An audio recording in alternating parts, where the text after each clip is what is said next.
internauta, você fez muito bem de acessar o canal F, porque o que a gente vai mostrar agora é exclusivíssimo.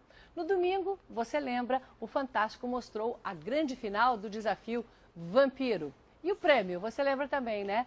Um encontro com a Kristen Stewart e o Lautner dos filmes Crepúsculo e Lua Nova. Pois agora você vai ver trechos inéditos da entrevista com eles, feita, e muito bem feita, aliás, pelo nosso colega Zeca Camargo. Veja só. This movie is much more about your character. Right. Do you feel like a little bit more pressure, maybe?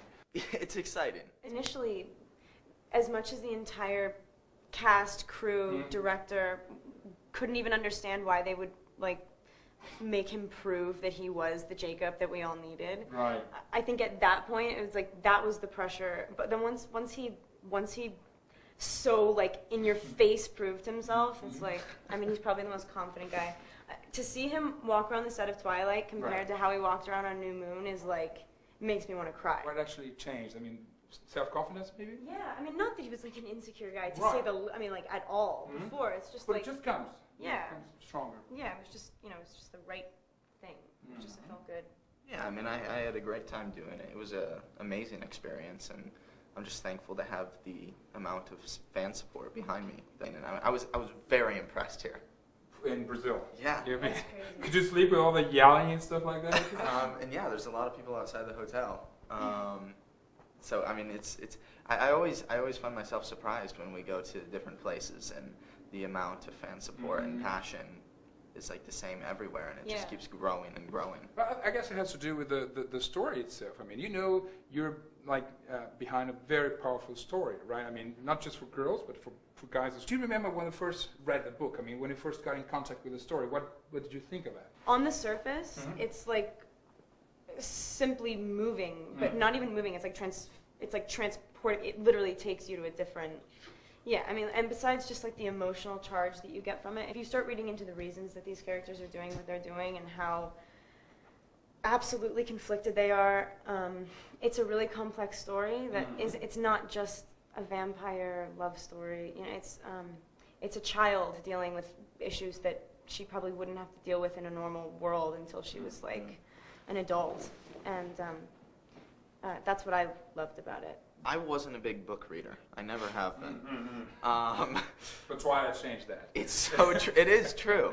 I mean, I started reading these books, and I immediately became attached, and I just kept reading and reading. I fell in love with the story and the characters. And maybe because the first part of the story was more related to girls, and this one there's more cash to guys. Maybe do you feel that difference as well?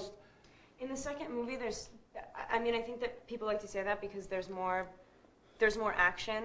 I mean, there's more, in Twilight, towards the end, there's a climactic scene, there's a big fight scene, but the beginning of the film is just the two of them getting to know each other and falling in love. But in New Moon, once he leaves her, she literally, Bella goes into a state of zombie dead state. But to pull her out of that, we need a character that's so full of life, that's so right for her on paper. And then the second she becomes happy and comfortable with herself, it all falls to mayhem again because bad vampires are always wanting to kill Bella. Right. And so I think guys will like the second one more because there's just, it's faster. There's more going on. It's more dangerous. There's a lot more going on. Edward is going to die in the whole movie. He's and that if Edward ceases to exist, then there is no Twilight. There is no, So it's just a little higher. It just takes it to the next.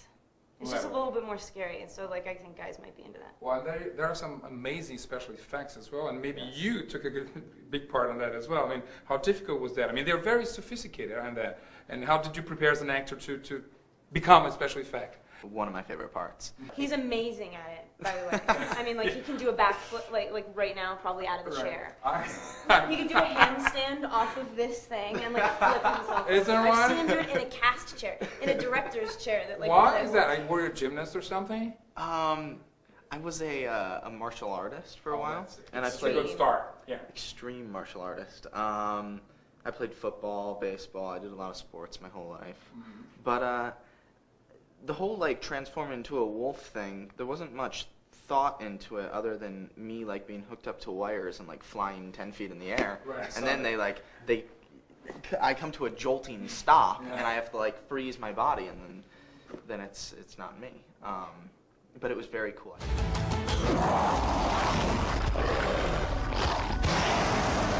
O filme Lua Nova estreia no próximo dia 20 em circuito nacional. E já que nós estamos falando de artistas, a gente vai encerrar com um artista que também deu muito o que falar no Fantástico de domingo. Só que esse não aparece muito por aí não, porque a especialidade dele é desaparecer, ficar camuflado nos lugares mais improváveis, só na China mesmo. Portanto, olho vivo, preste atenção e divirta-se. Tchau!